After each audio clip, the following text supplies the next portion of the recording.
എനിക്ക് ഇഷ്ടപ്പെട്ടു. എന്റെ ബ്രദറായതുകൊണ്ട് എന്താ പറയുന്നത്, വെരി നൈസ്. വലിയൊരു ഫിലിം, വലിയൊരു ട്രെയിലാണ്. ആക്ഷൻ സീക്വൻസ് ആയിട്ട് പടത്തോടെ ക്യാമറമാൻ പേര് வந்து വെற்றிவேல் പഴനിച്ചാമി. ഞങ്ങളൊക്കെ ചെറുപ്പത്തിൽ നിന്ന് ഒന്നിച്ച് വളർന്നതാണ്. ഞാൻ വെற்றி. ആക്ച്വലി ഞാൻ അൻപെന്ന് ഒരു പടം ചെയ്തു. ഞാനാണ് ആദ്യം ഹീറോ ആയത്. അതിനുശേഷം വെற்றி ക്യാമറമാൻ. ഇന്നേ വരെ ആ റിലേഷൻഷിപ്പ്.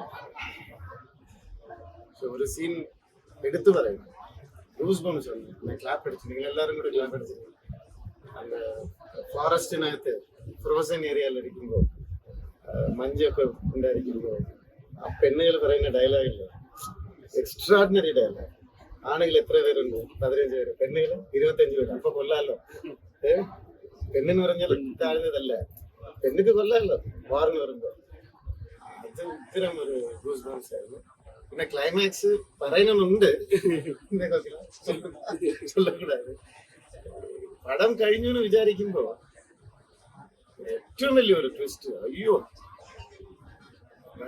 അത് ഒരു സെക്കൻഡ് പാർട്ടും പ്ലാൻ ചെയ്തിട്ടാണ് പ്രൊഡ്യൂസർ ജ്ഞാനവേൽ രാജ ചെയ്തിട്ടുള്ളത്.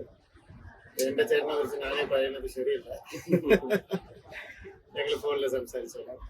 എനിക്ക് ക്ലൈമാക്സ് കാരണം എല്ലാവർക്കും ഒരു മനസ്സ് നിറവേടപ്പ ഒരു പടം കണ്ടത്. എനിക്ക് സ്റ്റാർട്ടിങ് ആയപ്പോ കുറച്ച് ടെൻഷൻ അടിച്ചു. அந்த கோவா போர்ஷன் என்ன இது இப்படி நல்ல ஸ்டார்ட் ஆகுது. போக போக போக இன்டர்வல் பிளாக் வந்து சேஷம் படம் ஒரு ஹை லெவல்ல போகும். ஆദ്യം ஒரு 15-20 மினிட்ஸ் எனக்கு பேடியா வேணும். നിങ്ങൾക്ക് പേടി ഉണ്ടായത് എന്താണ് പടം ഇങ്ങനെ? അത് ആക്ച്വലി ഒരു തിയറി പ്രകാരം அந்த ഗ്രാഫ് ഇങ്ങനെ കൊണ്ടുപോയി നിർത്തി പടം കഴിഞ്ഞു വിചാരിക്കുമ്പോൾ ക്ലൈമാക്സിലെ വേറെ ലെവലില്ല ഒരു ഏറ്റവും വലിയ ഒരു ആർട്ടിസ്റ്റ് കൊണ്ടുവന്നു. അടുത്ത പാർട്ടിക്ക് ഒരു വലിയ പ്ലാൻ ഉണ്ട്. മനസ്സിനിറങ്ങി പോകാം. അതേപോലെ നമ്മുടെ പ്രൊഡ്യൂസർ ജ്ഞാനവേൽ സാറ് ആക്ച്വലി ബാലചേട്ടനായിട്ട് പടം. അതെ, ആക്ച്വലി ഈ കങ്കുവ തുടങ്ങുന്ന തൊട്ട് മുമ്പ് എനിക്കാണ് അഡ്വാൻസ് തന്നത് ജ്ഞാനവേൽ സാർ. അത് ഒരു വർഷം കാലം ചെന്നൈയിൽ ഓഫീസ് ഉണ്ടായിരുന്നു. പിന്നെ എൻ്റെ ഹെൽത്ത് ഇഷ്യൂസ് വന്നു. അപ്പോൾ ചേട്ടൻ ഡിസ്കസ് ചെയ്തു, ശരി കങ്കുവ തുടങ്ങാം. പ്രോബ്ലി കങ്കുവ റിലീസായി. സെക്കൻഡ് പാർട്ട് വന്നു. ഒരു പക്ഷേ ആ പടം കൂടെ തുടങ്ങുമായിരുന്നു, അറിയില്ല. ഇപ്പോഴും അഡ്വാൻസ് എൻ്റെ കയ്യിൽ തന്നെ ഉണ്ട്. പ്രതീക്ഷിക്കല്ലേ? ഇല്ല, ഇത് നല്ല കഥ. ഞാൻ പറഞ്ഞ ഒരു കാര്യം എല്ലാവരുടെ അടുത്തും ഓപ്പണായിട്ട് പറയാം. ഞാൻ വിചാരിച്ചാൽ പോലും അങ്ങനെ ഒരു കഥ എനിക്ക് എഴുതാൻ പറ്റില്ല. അത് ഞാൻ എഴുതി ഞാൻ പറയില്ല, അത് സംഭവിച്ചു പോയതാണ്. ഏതോ ഒരു പാതിരാത്രിയിലെ ഒരു ഐഡിയ പെട്ടെന്ന് ഇങ്ങനെ തോന്നി. നേരിട്ട് പോയി ജ്ഞാനവേല കണ്ടപ്പോൾ ഇമ്മീഡിയറ്റ് ആയിട്ട് അപ്പം തന്നെ അഡ്വാൻസിന് തന്നു, കമ്മിറ്റ് ചെയ്തു. രാവിലെ ഇപ്പോൾ കഥ പറയുന്നു, ഉച്ചയ്ക്ക് അഗ്രിമെന്റ് എല്ലാം റെഡി. അങ്ങനെയാണ് സൈൻ ചെയ്ത് 1 വീക്കിൽ എനിക്ക് അരുണാചലം ഞങ്ങളുടെ സ്റ്റുഡിയോ റോഡിലെ തന്നെ ഓഫീസൊക്കെ ഇട്ട് തന്നു. സോ ഓർമ്മയുണ്ട്. ഡെഫിനറ്റ്ലി ആ പടം തുടങ്ങിയാൽ എല്ലാവർക്കും ഒരു ട്രീറ്റ് ആയിരുന്നു.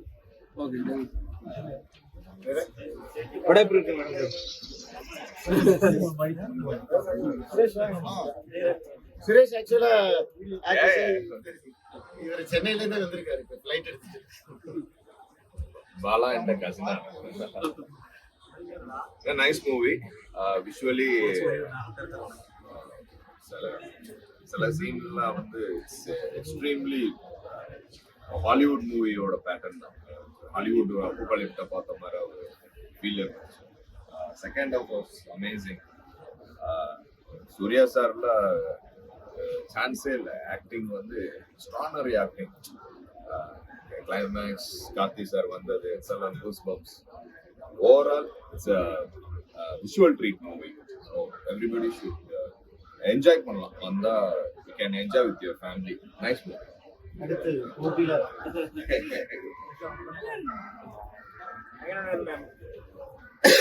അടുത്ത ഇദ്ദേഹത്തിന് പടത്തെ കാണാൻ പറ്റും.